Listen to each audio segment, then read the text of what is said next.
Apologies, sorry, just switching screens for a moment. We haven't gone away. Just move that out of the way. I'm just keeping an eye on everything, but just load this up. Oops. Yes, I've got the minis as well. I've just switched over very quickly to the currency futures because I just want to see what's going on in terms of Forex, in terms of futures. I've also got the currency strength here. I've got the currency matrix alongside, and these numbers here, the 6A, this is the Aussie dollar.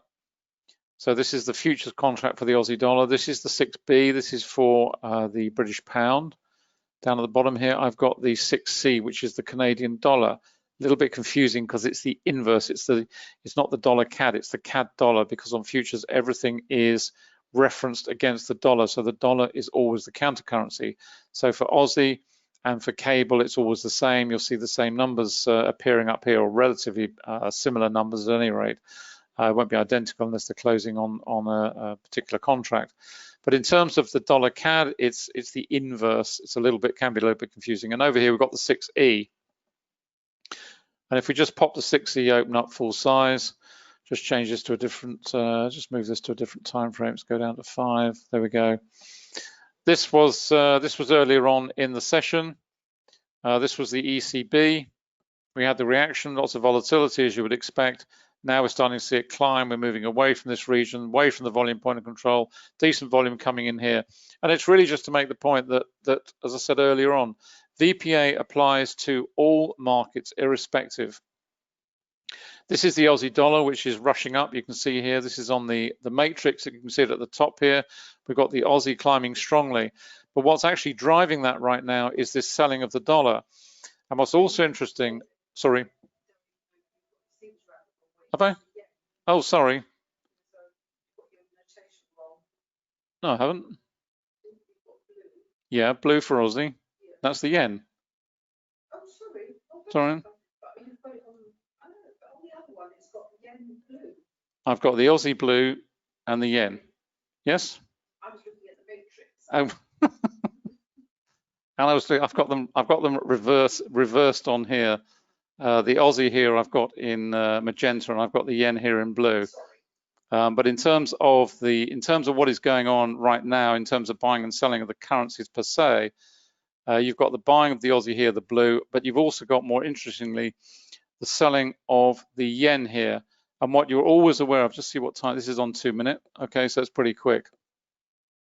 We've also got very heavy selling of the dollar, and clearly that is being reflected now in a really strong move in terms of the Aussie starting to build. So if I change these back to a faster time frame, move these back to 1, they're all connected, there we go. We're starting to see that build run quite nicely. We're starting to see transition in the trend monitor. We're seeing it over here on cable as well. We've certainly got it, that's the inverse, remember, but if we go to the euro, we're seeing exactly the same thing there.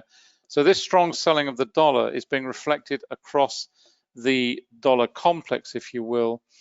And it's really a question of, well, if I'm seeing the dollar falling, which pair am I going to trade? You've got the New Zealand here rising strongly. You've got the Aussie rising strongly. And you're just constantly looking for pairs. The reason that perhaps cable might not be rising as strongly as the others, certainly not performing as strongly, is because at the moment you've got the pound, which is a little bit weak. So it's falling a little bit with the dollar.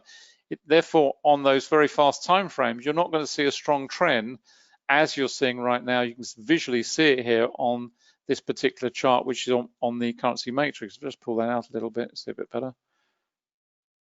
Oops, let's grab that. There we go. And if I isolate out on the dollar here, that's what we're seeing right now. And that's what the currency matrix does for you. It gives you a heads up in terms of universal sentiment as to what is happening across the entire complex. So what we're seeing right now is that the market, for whatever reason, is selling the dollar. And you're seeing that reflected by this concentration of these pairs moving to the top and these pairs moving to the bottom. And obviously in an ideal world, you want to see all of these stacked down here, and you want to see all of these stacked to the top. So it's just, I just wanted to make the point that, you can trade spot, you can trade futures, you can trade whatever instrument, ETF, stocks, whatever it may be, Volume price analysis works in exactly the same way, whatever the chart or the instrument. You just want to chart with volume. Let me just break off there for a moment, and we will go back and see what's happening in terms of indices.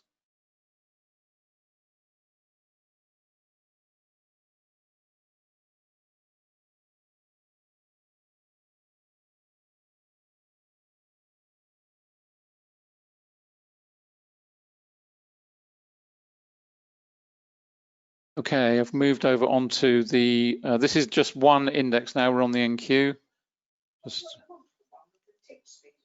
Oh yeah, I can actually. Let's go to the multiple one, which will have all three, just see what's going on in terms of all three. Let's go to the multiple, the one at the bottom there, there we go. Okay, let's see what's happening. Let's just pull over the TradingView, take a look at what is going on in terms of the VIX. This is the daily, remember, but I've got the 3 minute here, I've got the 5 minute, and I've got the, let's change that to 1 minute, just so we've got some variation there. There we go. We had this rush up, we had the congestion. It's starting to roll a little bit, the VIX. So if we're starting to see the VIX turn over a little bit, and remember, we've got exactly the same indicators working here as we've got on MT4, MT5. We've got the volatility trigger comes in, we get congestion. We've got another volatility snap here on 5. Now we're starting to see the market congest, maybe roll over. We've got a volatility trigger here. We've got a volatility trigger here. It's such a powerful indicator. I can't tell you the power of this indicator.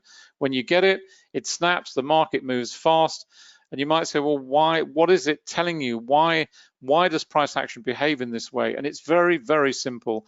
Volatility is a powerful mechanism to make money, not for you, for the market makers, the big operators or the insiders. It's as simple as that. The market snaps one way or the other. It's very rapid. It's very quick. Your instant reaction is to jump in, get in the trade because I want to make some quick money and join the move. And you will get in pretty much near the end of that move. I guarantee it. And you'll be trapped in a weak position, and the market will then either congest or it will reverse.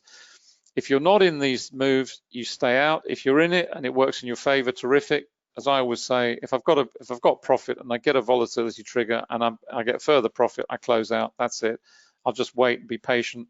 The market is either going to congest and then continue in my favor, in which case I can jump back in, or it's going to reverse against me, in which case I'm happy anyway. So what do I care? If you're in a loss-making situation and you've got a volatility trigger against you, that's a tougher decision. You've got to decide whether you're going to sit it out or you're actually going to close out and take the loss and get on with the next one. Simple as that. But that's the power. It works on average true range. It looks at the price action over a period.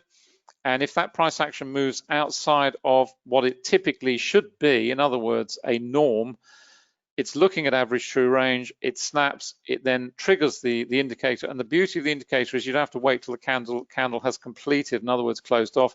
It appears in real time. So as soon as that condition has been met, it fires off.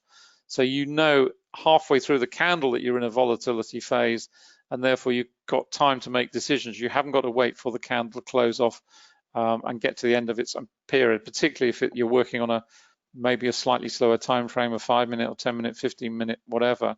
So you'll see it instantly. As soon as that price action has moved outside of the average true range for that instrument and that time frame, then you have got a decision to make. Or you just say, okay, I'm going to stay out. You wait for the volatility to calm.